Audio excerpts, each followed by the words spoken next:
All right, so if your presentations look kind of boring, yeah, that's not your fault. Most people just throw text on slides and call it done.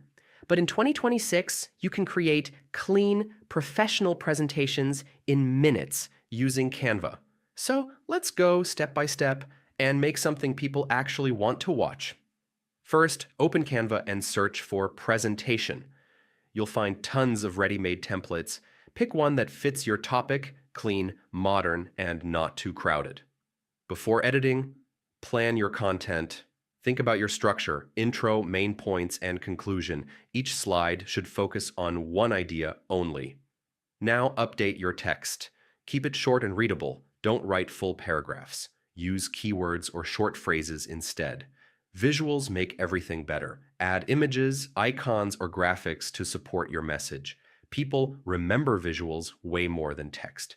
Consistency is key.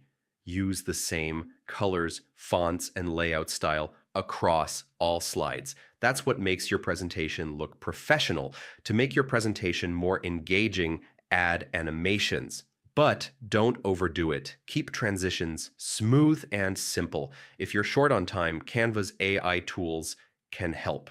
You can generate slide content, design layouts, or even full presentations in seconds. Before presenting, use Canva's presentation mode. Go through your slides, check timing, and make sure everything flows smoothly. When you're ready, download your presentation as a PDF or present directly from Canva. You can also share a link with others. So yeah, that's how you create a presentation in Canva from start to finish. Keep it simple, visual, and clear, and your audience will actually stay engaged. That's what matters.